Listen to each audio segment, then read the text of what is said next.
Welcome to the most must-hear sports podcast in history. Welcome to First Round KO. I am your host, KO, aka Howard J. Dingers. And there's no football tonight on a Thursday. I forgot to look at the schedule for that. That There was feels supposed weird. to be, though. There was. I think it was the Yeah, it was Chiefs the Bills. Whatever game got moved to Sunday or whatever. I think it was Chiefs Bills got moved to Monday. Game? Oh, yes, that's right. That's right, because they weren't going to have enough time with because the Bills played on Tuesday.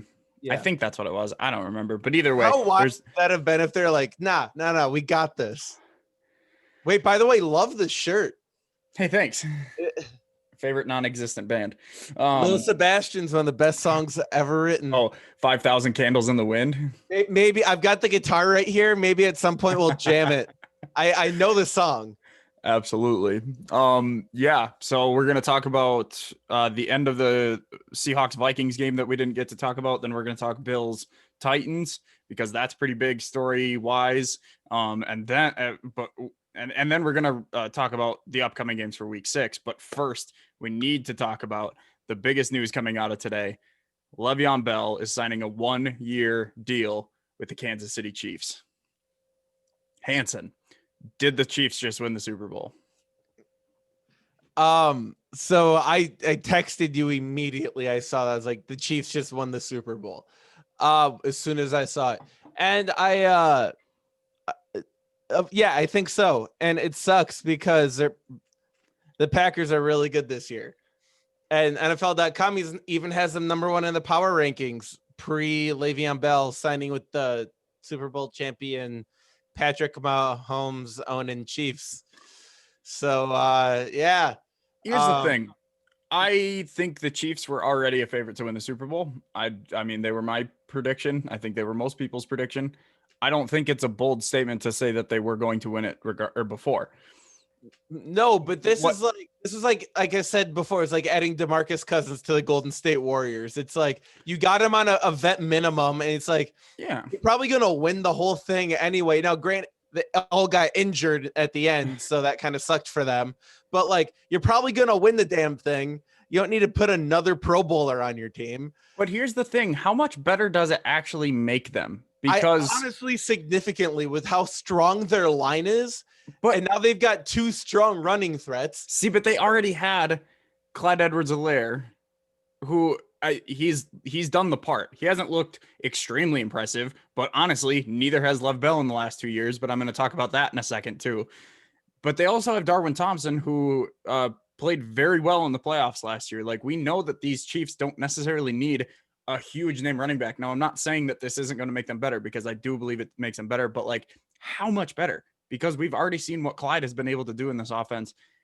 Like, is Lev really going to be that much better than this young running back who doesn't have as much miles? Well, Lev can catch a ball.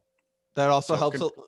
So can Clyde. I know, that's what I'm saying. So what that allows is for them to open up their offense a little bit more. Now you're adding a receiver in the backfield when you might be showing a run option. So like, you're giving the defense something more to look at, and it's getting a little bit more confusing because, you know, Patrick Mahomes could run. You have 2 backs that could be lined up next to him that could get run or line up for a pass. You've got a huge tight end that could be ready and wide open immediately or set up for a block. I just think it adds another dimension to their offense that they didn't necessarily need, but they're just going to be like kicking a dead horse. Yeah. I mean, like I said, I'm not knocking Lev Bell. Like, he has been this is the right move. Get your ring, man. He's been stuck in the Adam Gase system for 2 years now after setting out a year with Pittsburgh. Like, it's the Adam Gase is the one is where players go to die basically until they get to leave or until they're freed from the situation, which Lev Bell has been. I think he will have a good rest of the season. I think he'll prove himself and earn a starting contract next year where he'll earn that money again. Because like you said, like, the Jets are still paying him his guaranteed contract, and the Chiefs get to pay him minimum, which is totally fine. Like, that's what the Jets knew that when they released him like that. Yeah. And so like, that makes total sense to me. Yeah, I don't know. I would have liked for Buffalo to maybe push to try to get him. It feels like they needed a running back a little bit more. But if you're Le'Veon Bell, where are you going? If they're offering you a spot, I'm the Chiefs.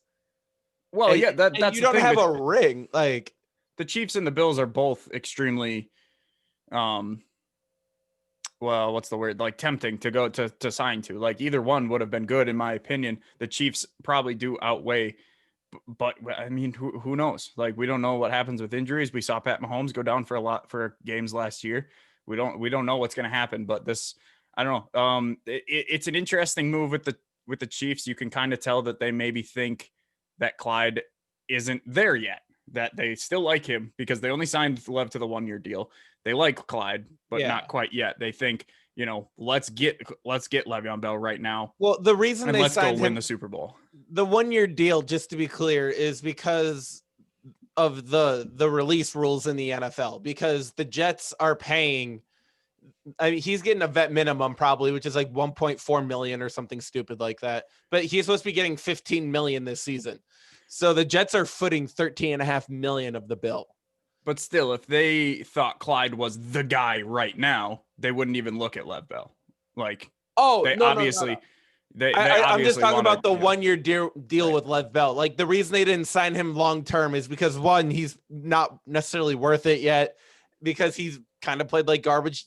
Yes, under Adam Gase, which kind of sucks, but like the opportunity is going to be there now for him to show in this 1-year deal, kind of like what Dak was trying to show off this year, unfortunately, which ended in an injury. But this is a huge opportunity for him because talk about the most nationally televised games too. So if he's trying to he's playing on the biggest stages now the rest of the season.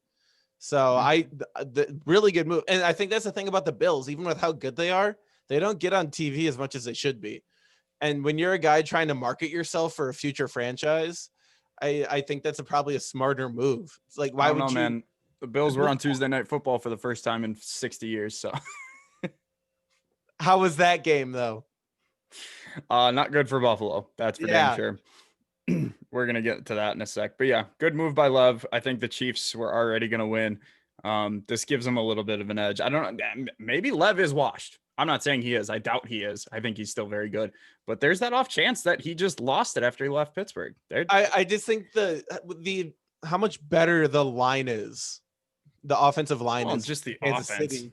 And the offensive mind that you have just running it. Yeah, there's so many things that could go right in Kansas City right now that could just blow up the NFL and complete, because like San Francisco is dead, right? Baltimore might be on the ropes, but I mean, we did see the Chiefs kind of choke a little bit, but it's really between the Packers and the Chiefs right now. It really does feel like it. I think the Titans might actually be up in there too, because they have playing. Buffalo syndrome too. They don't get enough national TV attention. No, I'm just saying, like, as far as Super Bowl contenders. Oh yeah, I think the Titans are up there. If you look at the stats of Ryan Tannehill and Patrick Mahomes compared over the last 16 games, Tannehill actually is doing better than Mahomes in the last 16 games played. So, and that's not counting Mahomes' injuries either. Like that's the rolling last 16 games played. That's crazy. All right, let's finish up talking about the Seahawks Vikings because we started that in the last show, but we ended the show before the game was over. But the Seahawks ended up winning like we kind of figured, 27-26, but in really exciting fashion. Russell Wilson with a minute 19 leading the team down for the game-winning score after the Seahawks get a 4th and 1 stop, I believe it was, which you have to think the Vikings actually probably would have converted if they had Dalvin Cook. I mean, 1 yard, man. Like, those guys get paid millions of dollars, and all they had to do was go 1 yard. So does the defense, though. Yeah, but this is the year of the offense in the NFL. We're seeing 50-point games regularly every week. 1 yard. So, but, good on the Seahawks for getting out of that game, man. That they really needed that one. Fuck the Vikings. So, good move. Definitely good win. Yeah, for sure. I mean, Russ is up there for MVP. I mean, to me, it's okay. Hot take. It's still Aaron in my opinion. I'm not disagreeing, but because yes, Russ has looked great, but he's got Tyler Lockett and DK Metcalf. and he's got Chris Carson. And yes, Aaron has defense. Aaron Jones, but we've only had Devontae Adams for one full game. Yeah, and we'll get him this week. Yes. But we also have only had Lazard. We've only had Lazard for 2 games. And how long is he out? He's out for, well, it was 3 weeks. He missed the Atlanta game, so he might be back for week 7 against Houston. It was 3 to 6 weeks. I know they put him on short-term IR. I don't know exactly, but okay, he should be back fairly soon. But I don't know. We'll talk about that more later. But Russ is definitely up there. I think it's Russ, Josh Allen, and Aaron Rodgers. I think those are the 3 right now that we're looking for MVP. Yeah, I mean, Aaron Rodgers is ageless, man. He's like a fine football wine, you know. So I'm really curious to see how he keeps going over these next couple of years, because he's not regressing. I think his brain is just getting bigger, and the way that the game is just getting played now is so beneficial to the quarterback and preserving them.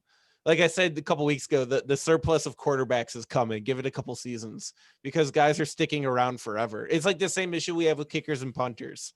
There's too many kickers and punters and not enough jobs. Speaking of quarterbacks, I think Drew Brees is going to be done soon. Like very soon. Well, so Jameis there's little talks going around that Jameis Winston might start the next 4 games, because it's kind of like their easy stretch.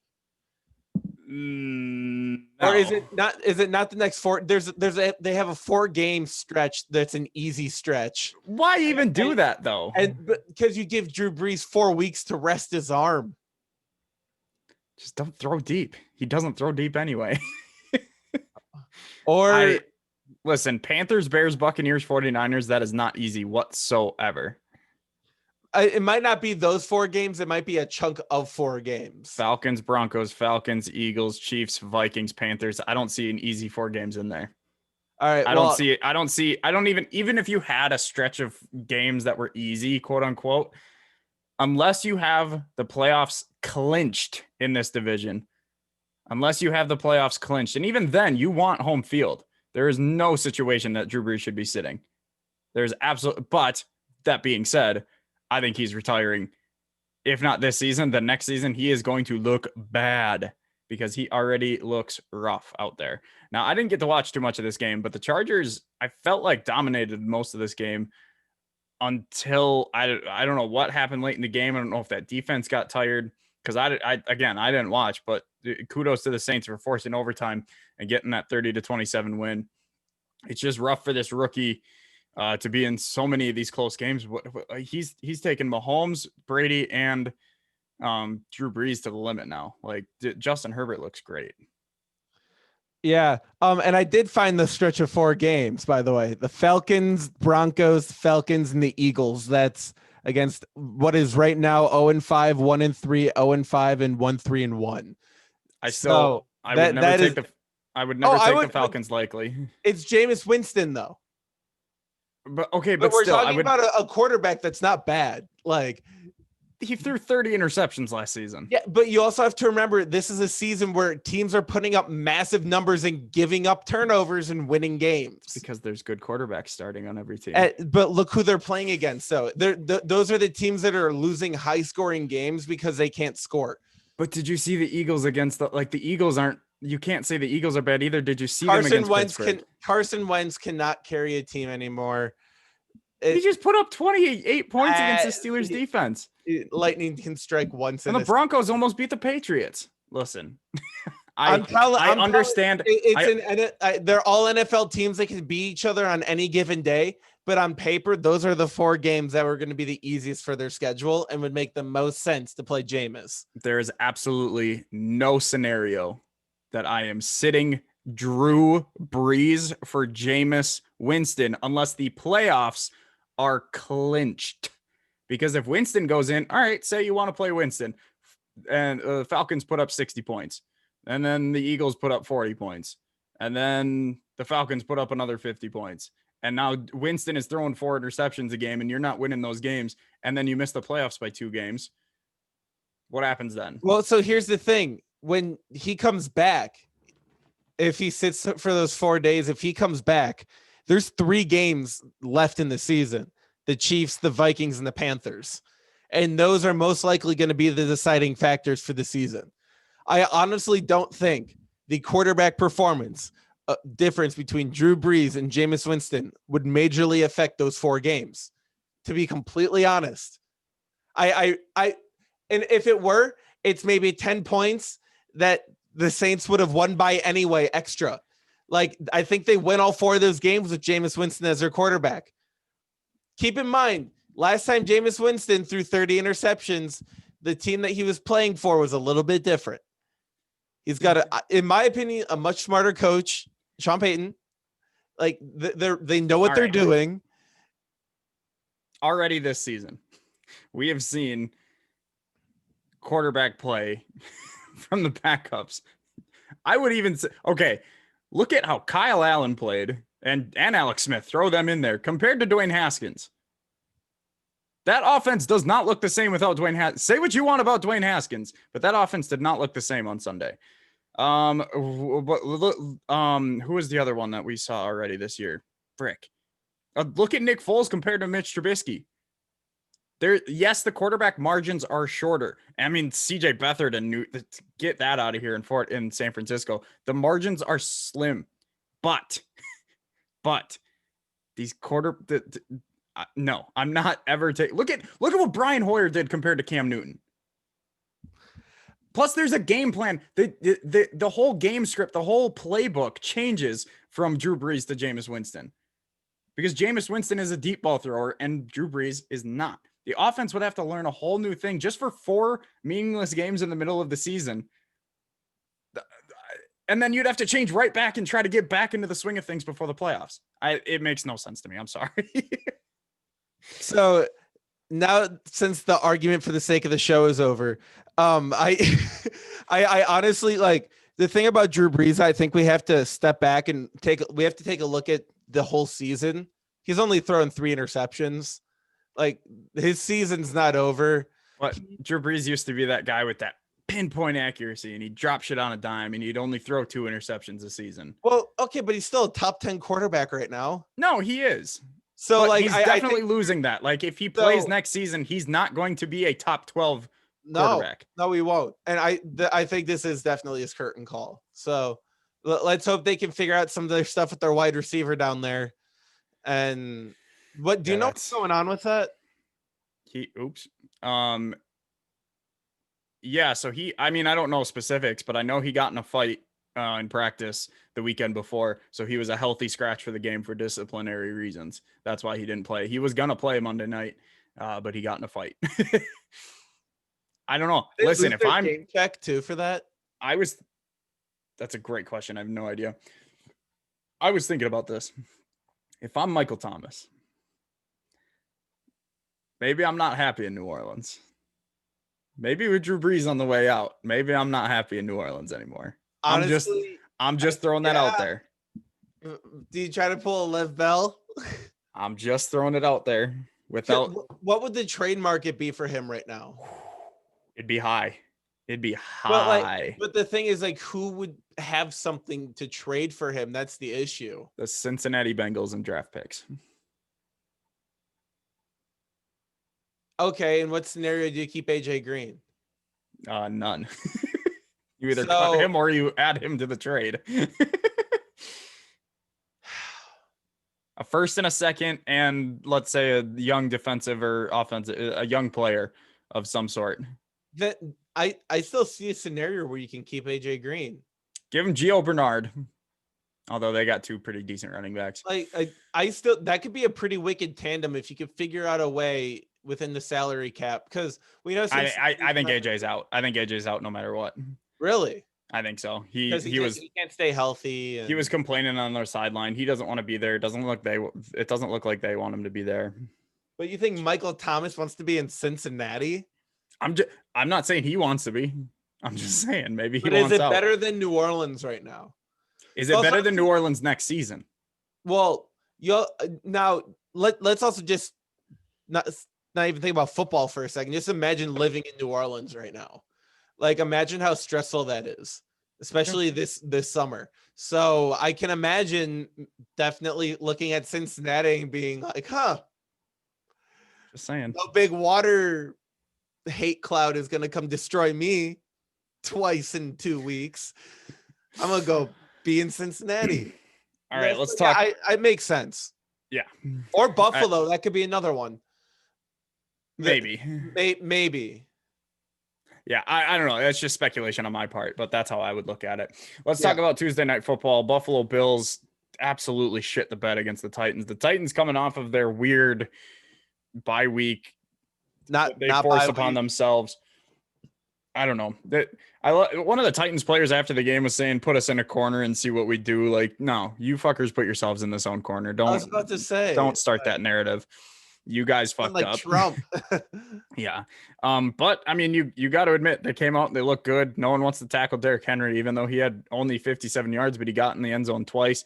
They figured out a way to stop Josh Allen, who's only 26 for 41. He still had his 2 touchdowns, but they just really slowed down this Bills offense. And it's because of those turnovers. If the Bills are able to take care of the football day, this is going to be a much closer game. Yeah. Josh Allen just needs to learn to take a breath, chill, because when you start getting hectic in the pocket, that's when you start making mistakes. And as a young quarterback, it still takes seasons and seasons to develop. Jameis Winston, like we were just talking about, has potential to be a really good quarterback. He's just got to learn to compose himself a little bit because he puts up some wicked numbers. Same thing with Josh Allen. He can put up wicked numbers. He just sometimes got to take a step back and take a breath and just calm down. And that goes for that whole Bills team. They're young and they got a lot of potential and a lot of good stuff ahead of them. So if they can just breathe, relax, and have their coaching staff help guide them through what they're about to all experience, this team could be building a dynasty in a very small market. Well, especially in that division. I mean, we've seen the Patriots have taken a huge step down. The Jets aren't going anywhere soon. And the Dolphins, I'd give it 2 years before I guess Tua is probably going to be their starting quarterback in 2 years. I don't know how that's even going to work. So it's going to be interesting.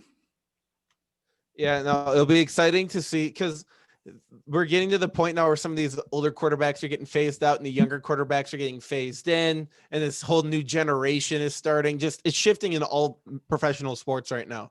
So it really exciting to see what's coming in the 2020s. For sure. Let's talk week 6. The 1-3 Lions take on the 1-4 Jaguars in Jacksonville. Detroit's actually favored by 3 as the road team. So you can read that as favored by 6. I mean, I do like the Lions to win this. The Jaguars haven't impressed me since week 1. And even though Laviska Shenault, who I called was going to have a really good rookie season, he is one of the best receivers on both of these teams right now, even above Kenny Golladay. But like, I don't know, Minshew, this Jaguars team is obviously not built to win right now. And I think the Lions, while they're also not, the Lions are one of those annoying teams that is going to compete with everyone. Yeah, well, I think both these teams are. And so now it's going to be fun to kind of see how the ankle biters go up against each other. So I think, honestly, there might be a little bit of something to prove for Gardner Minshew here because Matthew Stafford is considered one of the better quarterbacks from this last generation of quarterbacks. So if he can put up a good showing against Matthew Stafford, that's going to look pretty good. And also, I think this also gives Adrian Peterson an opportunity to make some noise because I don't know if Jacksonville is going to really be able to handle him. So he's looked pretty good the last couple of weeks too. So for an old guy out of that backfield, I still don't want to see him. So Adrian Peterson is still, I mean, he's still Adrian Peterson. He's not prime AP. He's not all day AP, but his head is quick. He's still damn good. Fast. Yeah. Texans Titans. I mean, the Titans are going to absolutely demolish this team. I mean, no one's going to want to tackle Derrick Henry. Like we talked about that already, especially as it's just going to get colder and colder and colder as we move into the winter. And that Texans defense isn't good enough anyway. We've seen AJ Brown absolutely demolish this team last season twice. and AJ Brown looks good. Tannehill looks good. Derrick Henry looks good. It looks like this whole COVID situation did not really phase the Tennessee Titans. All right. So it almost seems like, the Titans win this game. But what's the conversation Houston if they win? Like, I mean, I'm just like, I feel like you're just like, wow, we wasted so much time with Bill O'Brien. So much time with Bill O'Brien. We just G-Man Choi ties it up for the Rays. Let's go. Oh, that's right. Baseball's on. Baseball's happening. Yeah, I forgot about that. You know, COVID only lets me think about 2 sports, and with basketball just ending, I didn't have enough to focus on baseball. Nah, basketball's done. Now it's baseball time. Well, yeah, but there's like 4 teams left. I don't care anymore. The Brewers aren't playing. The Yankees, we're almost at the fucking World Series. Who cares? Yeah, it's whatever. I mean, season. Listen, the Texans looked good last week. Yeah. Do you remember who they played last week? I know. I get that, but I think they're inspired, and you know what? You can be inspired all you want, but you're going to run into a brick shit house that is the Tennessee Titans. ESPN's only got Texans favored 60-40. So like that, if that says anything, listen, it's a 4-0 team against a 1-4 team. ESPN's on some shit. If you want to, they normally are. Yeah, no, it should be complete just shit show. Yeah, you should wipe them. I mean, fuck, Jadeveon Clowney against that offensive line. Oh, against his old team. Revenge game for Clowney. Yeah, they're killing him. The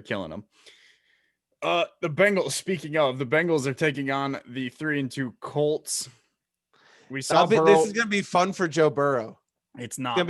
I know, like it's gonna be a challenge.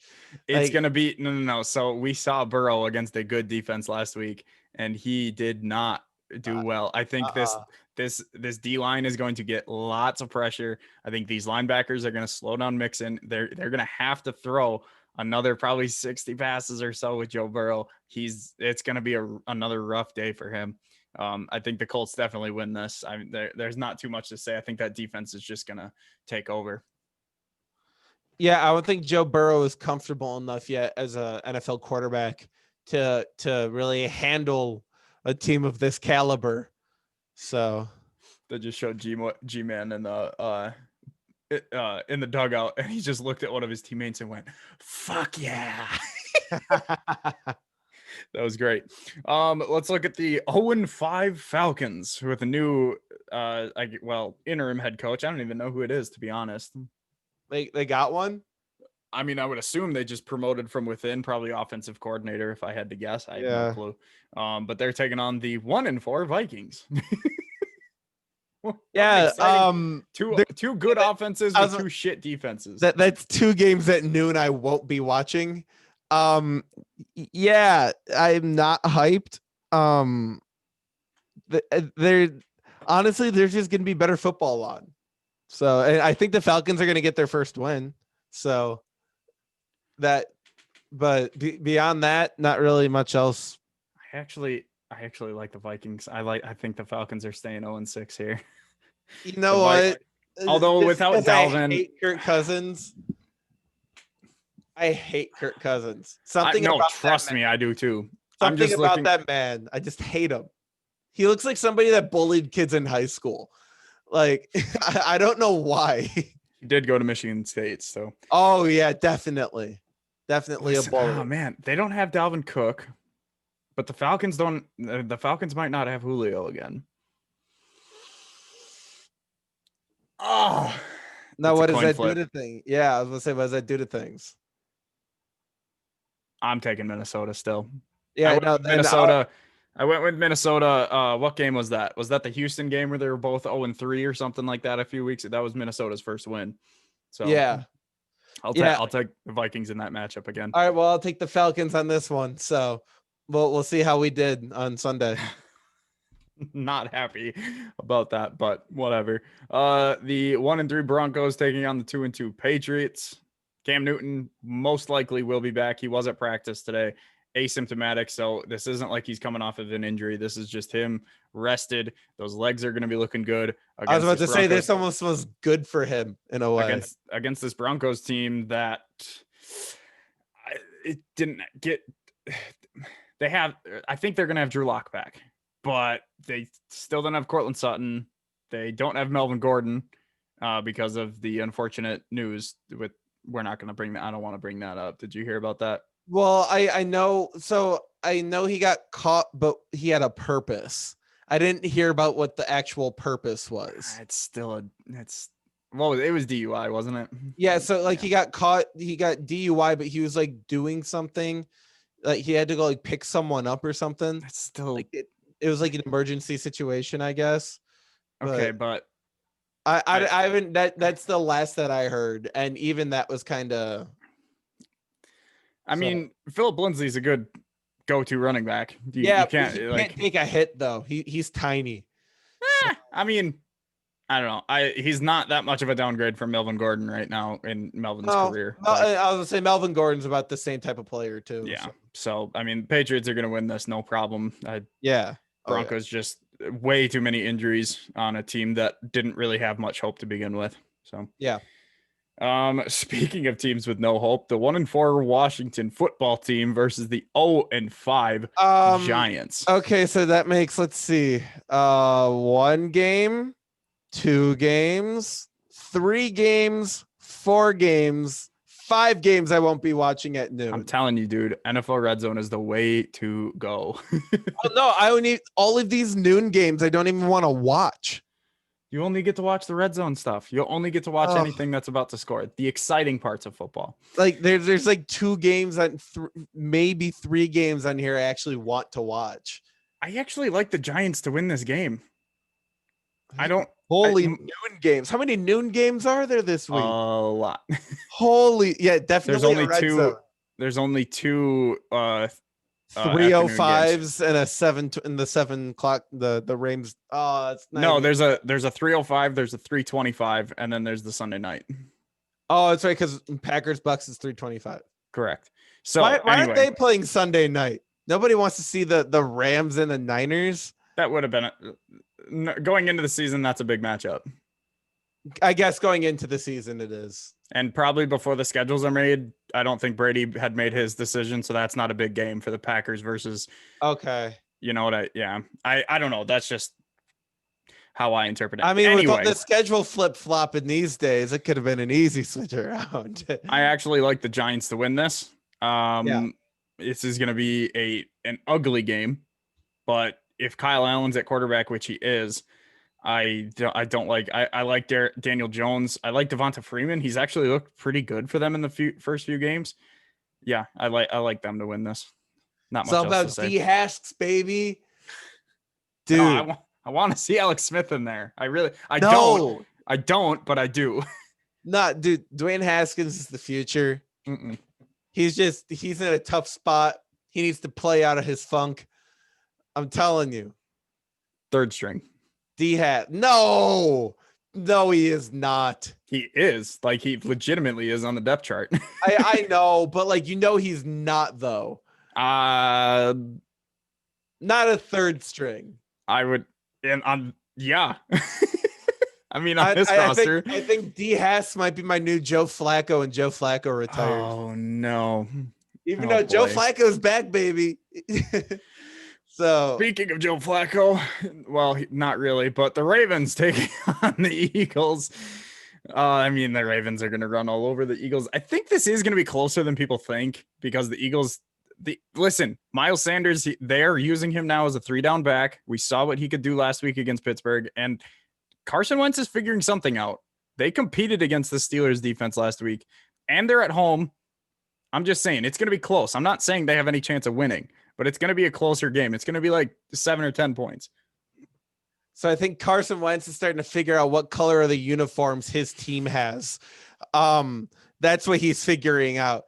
And where how many that hard? He was green in college too. Yeah, I know you would think that, right? Oh, but the ground is the same color too, which is also an issue he seems to be having. So, I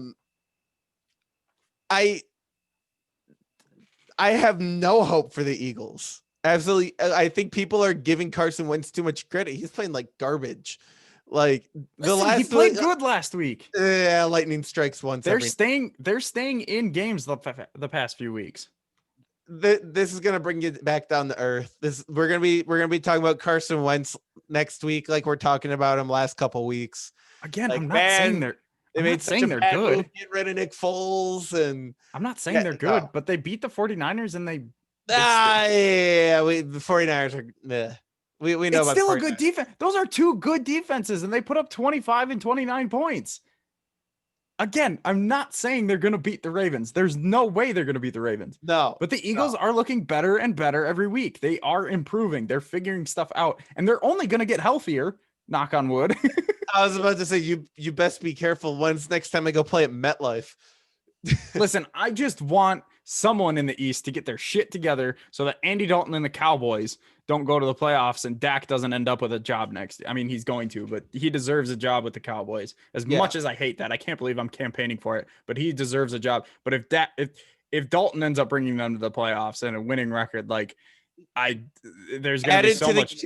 Add to the QB surplus, man. Andy Dalton making it worse. I wanted him in Jacksonville, to be honest, but that was before Gardner. All right, what do we got next? Where the fuck were we? Here we go. Browns Steelers. I actually am very excited for this game. This will be a good one. This actually might be one I keep on. The matchup is crazy. I mean, both defenses have been playing very well. Both offenses have been playing very well. It all depends on how Chase Claypool, the rookie wide receiver for Pittsburgh, can perform, because if Deontay Johnson is out again, it's going to have to be Claypool on the outside while Juju is running the slot. And, Juju is probably going to have a big game because Cleveland's been weak against the slot this year. But when the Steelers just let off a big game against Miles Sanders, Kareem Hunt probably is going to have a big game filling in for Nick Chubb again. It's going to be an interesting game. I like Pittsburgh still. I still like the consistency of their team, especially if you look at just taking quarterbacks. I'm taking Big Ben over Baker Mayfield any day. But this is going to be a good game. This is going to be good AFC West or AFC North football. Well, you can buy tickets to this game. You can actually get in. They're starting at $230. Yeah. Yeah. So that definitely going to be good football. We're going to need to see some old school OBJ if the Browns want any chance at winning this game, because that Steelers defense is prepared and ready. So and they've seen him before for years. They know what to expect. They know how to guard him. So, and it's the fact, can Baker get OBJ the ball, and can they get their offense consistently moving down the field? So I like Pittsburgh as well in this game. I think Big Ben and just consistency is really key this season. And we've seen that with the Packers too. Consistency with Aaron Rodgers. Obviously it leads to success. Look who's undefeated. So strong defenses, consistent offenses lead to wins in the NFL in 2020 while the world's on fire. The 4-1 Bears. So I don't understand how this happened. I want to punch something every time I hear someone say the 4-1 Bears. I'm not even angry about it. I'm genuinely confused. No, I'm like so angry because I'm confused. It's just like winning Chicago and then like sheer fucking luck, like it's just hovering over all of it. Yeah, and we saw them good. What was it 2 seasons ago? They won the division. They looked good. They were good. Their offense looked good. Their defense was dominant. They learned how to build with a bad quarterback. And then last year, Trubisky didn't look good, and Nagy's offense didn't look good, and that defense started to lose faith in the offense, and that impacted their play. And now I don't know what happened, because they still don't look good, but they're winning. That's very ugly. It's kind of what the Packers were doing last year. Yeah, but I don't want to say that, but it is. It optically looks a lot different when Aaron Rodgers is your quarterback and he's the reason he's the reason carrying your team over your team carrying your quarterback. But it's still they're winning ugly. And as long as you're winning, they're going to win every game they play for the rest of the season, except when they play the Packers. Excuse me. I had to get that one out because this is going to be a little bit of a ramble. So basically what's going to have to happen here is they're going to have to start Mitch Trubisky every game, right? They let him play the first half. He's going to throw an interception or two. It's chill. You know why? Because Big Dick Nick is going to come into the second half. And it's okay because he only knows how to play in the third and fourth quarter. If you play him in the first and second quarter, he is completely fucking useless the rest of the game, as we have seen. So if you're going to have two good quarterbacks on your roster, for those listening, I'm doing hard air quotes on good. Use them. Use them both the way they should be. Mitch Trubisky can start a game, kinda, and Nick Foles can end a game, kinda. So, maybe you use them together. Am I crazy for thinking that? Yes, because you shouldn't have to make those decisions. You should have a starting quarterback. Yes, but is that a crazy idea for the Bears right now? Because here's the thing, their offense doesn't adjust too much based on who's playing quarterback. It really is based on who plays better in the first half and who plays better in the second half. How motivated are you as if you're Mitch Trubisky, knowing that you're starting that game and you're not going to be able to have a chance to win or lose the game? Okay, here's the thing about Mitch Trubisky, and this is why I really hate him as a Packers fan. The reason why he's sticking around in Chicago is because he's bought into their system. So no, it's because they drafted him with the second pick overall. But the thing though, the reason why they keep giving him chances with Nick Foles on their roster is that he's bought into their system. Now Nick Foles has obviously taken over the opportunities more so now, but if you are Mitch Trubisky and you're looking at this situation like, well, Nick Foles is either going to play the whole game or I can play the first half and he'll finish the game. Look at it that way. Because right now, Nick Foles plays the full game and Mitch sits and he's the backup. I'm just trying to figure out. David Montgomery, I'm thinking Moneyball, man. Yeah. I mean, listen, at this point, sure. Do whatever they need to do with that quarterback. Their best wins, if you think about it, their two best wins were lined up kind of like that, where Mitch played mostly in the first half and Nick Foles played mostly in the second half. And look what happens, The fact that David Montgomery is only averaging 50 yards a game. I don't know how they're winning games. It's literally witchcraft. The Panthers are winning this game. We spent way too much time on this already. You know what? I hate myself for saying this, but no, the Bears are going to win this game. No, the Panthers are winning. I hate myself for saying it, but it's going to happen. Teddy Bridgewater and his new number one wide receiver, Robbie Anderson. Yeah, but Christian McCaffrey's still gone, isn't he? But Mike Davis, dude. Mike Davis has looked like one of the best backs in football. I agree that he's looked good. But, dude, the Bears, man, I hate it. I hate it so much. Panthers. Hey, you know what's going to happen? We're going to come back Sunday night, and I'm going to be like, I hate this. I hate this so much, but the Bears won. The Dolphins basically have a bye week when they play New York. Don't need to talk about that game. Wait, where are they playing? Where are they playing? It's important. In Miami. Okay, that's good. Nobody on the Dolphins are going to get hurt this week. The Packers and the Buccaneers. We know, listen, if you have listened to this podcast. Whoa. ESPN favoring the Bucs. I mean, the line is Green Bay -1.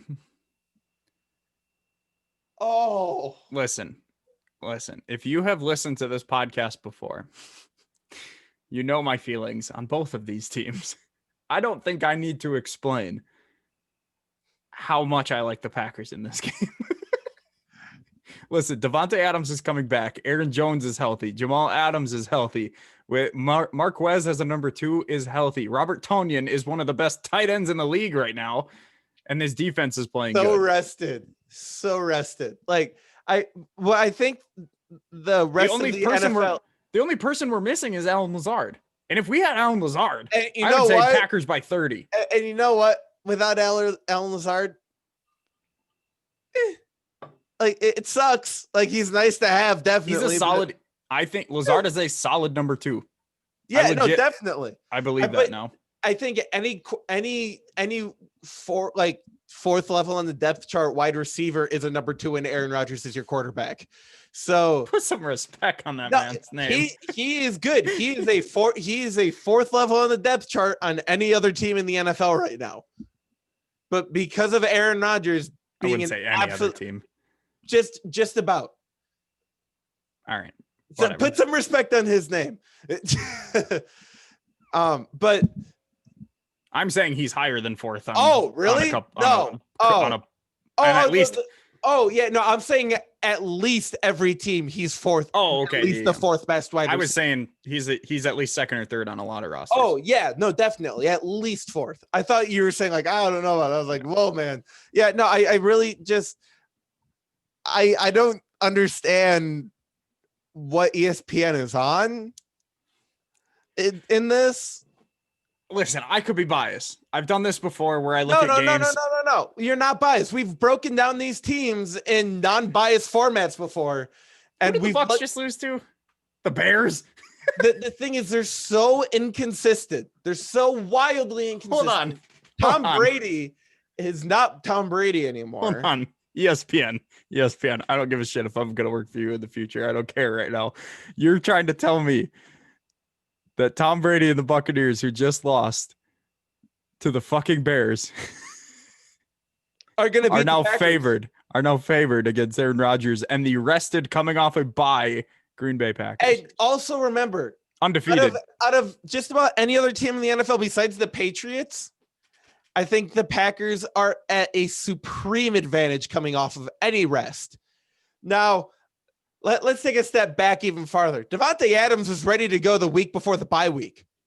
So this man was out that week, was out bye week. Now he's ready to. I don't want to say the Packers are unbeatable because I don't want to fall in Titanic syndrome right now. They're not. I've looked at their games and I think there's 4 games specifically that I'm worried about. Yeah, they're definitely not unbeatable, but they look fucking good. When you've got Aaron Rodgers as your quarterback, does it matter anymore?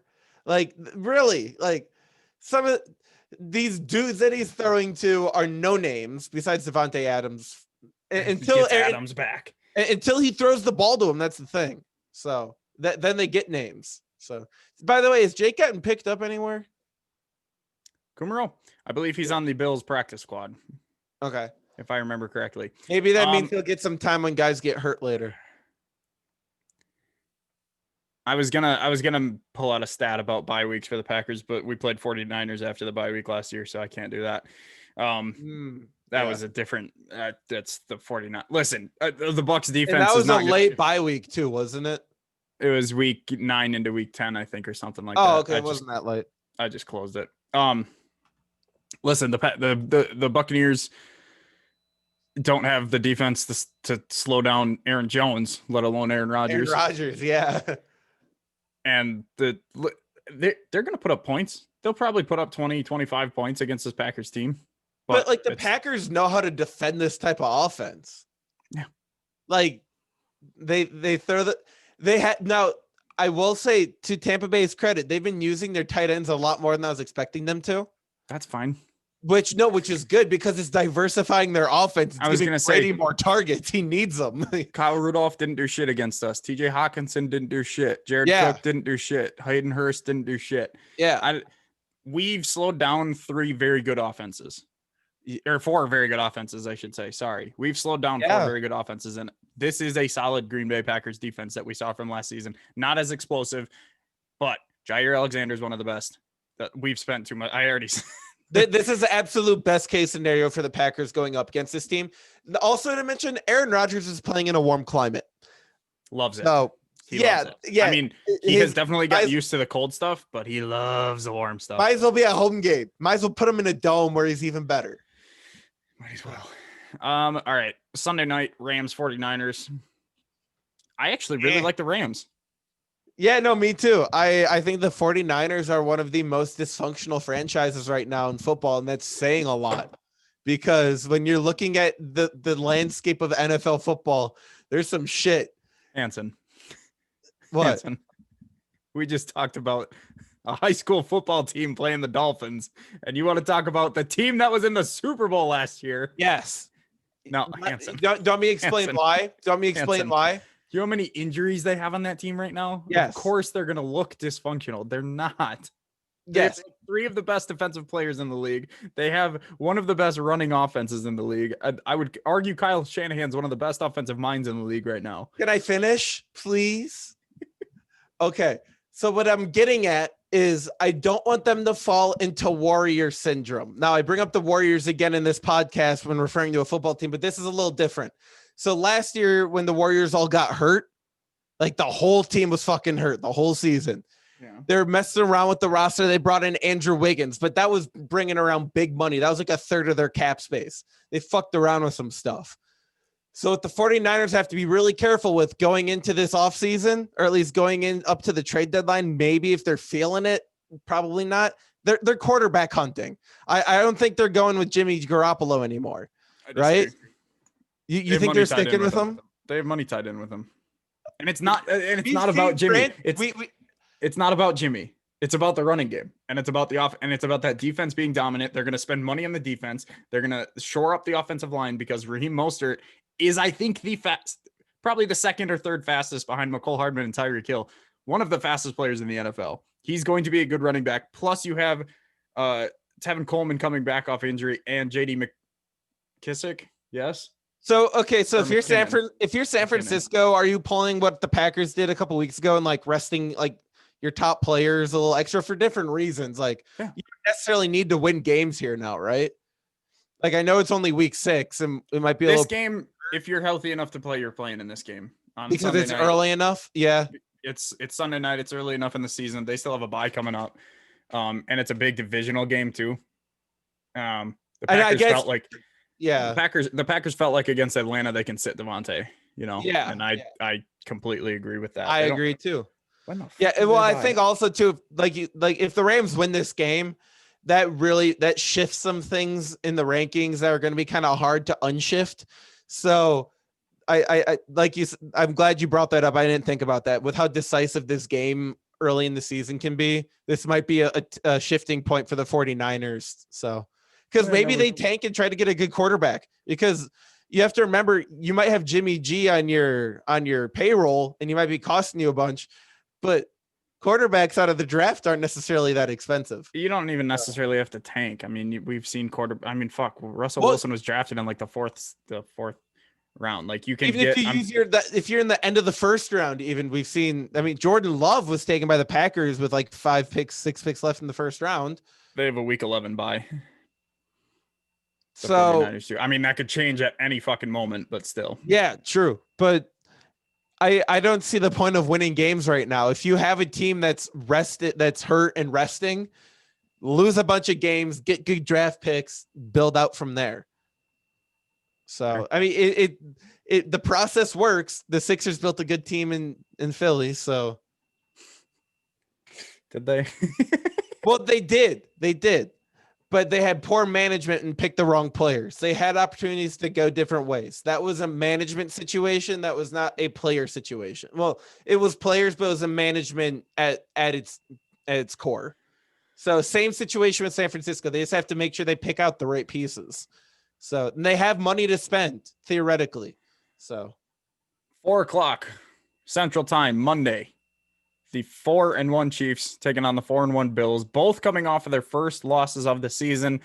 Which team can bounce back? I actually am sticking with my pick that I made earlier this week when I was talking about this game for UW TV.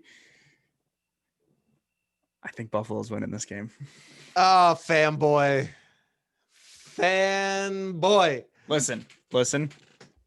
Le'Veon Bell's not playing in this game. If he is, he's not majority of the state. It's still Clyde. This is still going to be. Listen, I still like Tre'Davious White against Tyreek Hill or whoever, because Sammy Watkins is out for this game. There's no Sammy. It's either Tyreek or Mecole. And then you look at Clyde, who's been good, but this Buffalo team's been good on defense. Ed Oliver, these guys on this defensive line, they looking good. Josh Allen's going to have a bounce back game. They know what he's going to watch that film. He's going to come out hungry. He's going to prove himself against against Patrick Mahomes. I'm serious. This isn't even a bit. This isn't even me favoring. I think the Bills have a very good matchup against this Kansas City team.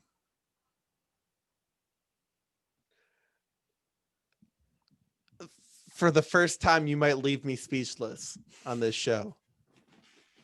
That's not easy to do.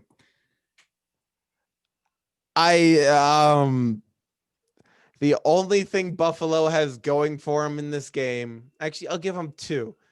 It's in Buffalo. That helps. Listen, the second thing is the Chiefs have looked shaky occasionally ish. So think about that. Now the thing here is if the Bills catch them, if the Chiefs have a bad quarter, the Bills are a team that are good enough to win the game. But the thing is, I think Patrick Mahomes and the Chiefs come in with a different mindset playing a team like this. They know how good the Bills are. Did we think the Raiders were going to win last week? No. No one did. Listen, the last 3 games for the Chiefs, they played the Chargers and Justin Herbert against that pretty tough defense. So they figured something out. They slowed down Mahomes. Then they played New England, who knows how to defend Patrick Mahomes. They slowed down Patrick Mahomes. And then you look at the Raiders, who don't even have that great of a defense. It's just solid. They slowed down Mahomes, and they outplayed Mahomes. If there's another offense and defense combination that can do this, it's Buffalo.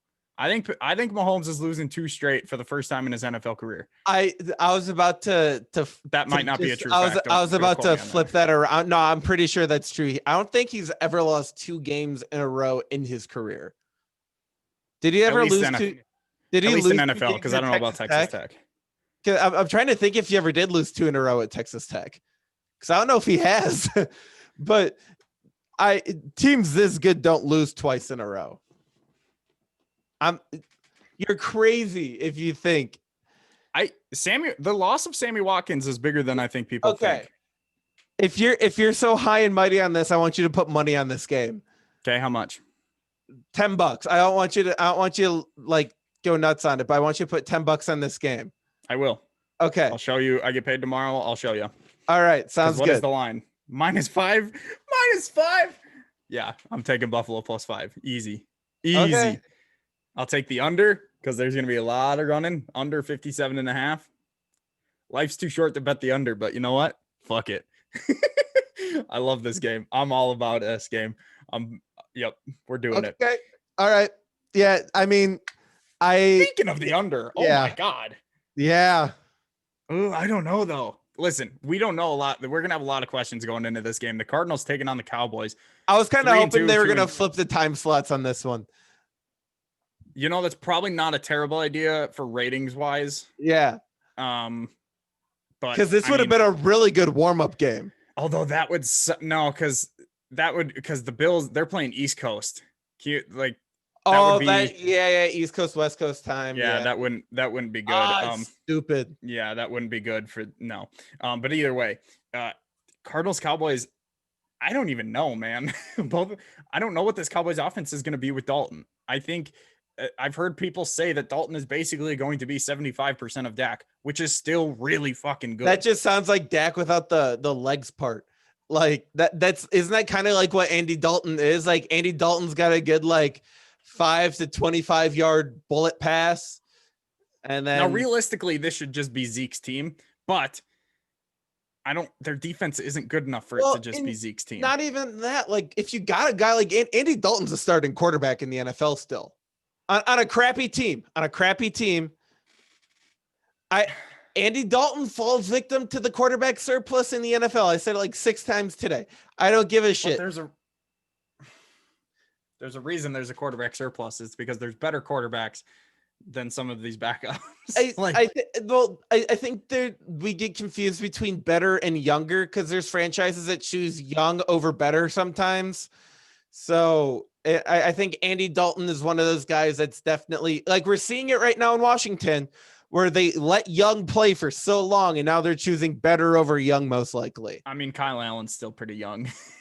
Well, but D-Hask is their future. I don't know.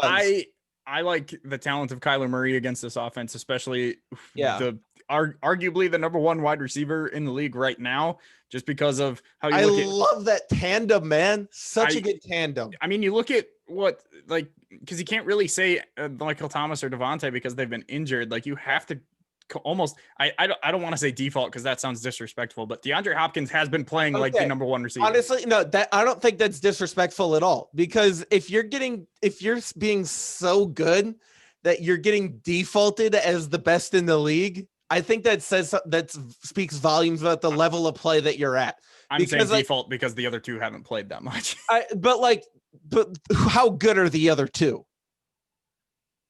I mean, that's pretty damn good. That's what I'm saying. When you're that good and you're in the league of those, and because you're the default because the other two got hurt, like, come on, man. Like, you're in some pretty big company. I might actually hit the over on this one because this one's really both defense. I mean, the Cardinals lost Chandler Jones now. Both defenses are not looking great. And the Cardinals have been explosive especially throwing the ball. Like, they haven't been particularly great on the ground. Surprisingly, I don't know, man. I just don't know that. Oh God, the Cardinals are actually favored. Yeah, I'm sticking with the Cardinals. Yeah, I don't know what I this like team's Kyler gonna be with Murray. Dalton. Yeah, I like Kyler Murray and DeAndre Hopkins. Like that combo is just amazing. Like, that's some shit that you put like a mutt. Like, that's not even like it's still, it's hard to register that that's an actual combination. Agreed. Saints, Raiders, Chargers, Seahawks, all on bye. Good for the Saints. I'd say the Seahawks, that's probably good for them. Raiders, I think, wanted to ride that wave if they could have kept going. Well, I'd say I think the Seahawks might be in the same boat because they probably could have used a couple more games and then had their bye. Because they got a couple injuries with Jamal Adams and a couple other guys on that defensive side of the ball. I guess if you want to get your nagging injuries, yeah, and healed up in the week. Same with the Chargers. Both of their wide receivers, they got to figure something out with that running back situation, which I think they kind of have with Eckler gone. But I want to get an interview with an NFL player and ask them how many cortisone shots they can give in a bye week. Think about how many, because we already saw once this season with a quarterback going down because of a pain shot because of a broken rib. Okay. So, how often do they give these shots though? That's what I want to know. Pretty often. Sounds like it sounds like it's super often. You're not 100%. I guarantee you get a shot. Which is wild. That there's no way that's healthy. Like, there's got to be some issues with that. Maybe. All right. Well, that's gonna wrap it up for us tonight. Pretty exciting. I mean, not as exciting as the first few weeks of games, but there are some big matchups. You know, if you're into noon football, you're gonna have a great Sunday. We talked about Packers Buccaneers. I think that's going to be a good game. As much as a mismatch as that is, I think it's still going to be a fun story. I think there's still going to be good moments on both sides of the ball. I think the Falcons Vikings, that's going to be hammer the over at 54. Hammer that. Like, that's going to be such a fun game to watch. I think both good offenses, especially Justin Jefferson. Do we see 100 combined points? Ooh. Both teams hit 50. Maybe. Because if that's going to happen this week, that's the game. Because here's what I would normally say is the Vikings get a lead and then they run with Dalvin Cook and that runs out the clock. But Dalvin Cook's not there. And yes, Alexander Madison, I think, is a great backup. That's not going to be the same. Like, I think you're right. It's going to be a very high scoring. If it's not 100, it's going to be very close. It's going to be lit. Texans Titans battling for the division. Not really, but that should still be a decent game. Washington Giants. That, I cannot wait to watch another high school football game on national television. Lamar's going to have some highlights against Philly. That's for damn sure. Cleveland and Pittsburgh, we talked about. I think the Panthers Bears should be a nitty gritty, really fun football game. I think there's good. And then Chiefs Bills too. I think that Chiefs Bills probably game of the week in my opinion. Like, that's going to be a really good game. So yeah, I'm pretty excited. So follow us on Twitter at FRKO Podcast. Follow me at Howard J. Dingers. Follow Hanson at Hanson McElvain. And, subscribe, iTunes, Spotify, wherever else you get your podcast from. Give us a review on iTunes. I think that's it. We'll see you Sunday night for the recap of all these games. So many noon games. So many noon games. And who knows, maybe we'll have a World Series matchup by then too. So maybe. Thanks for listening. See you next time.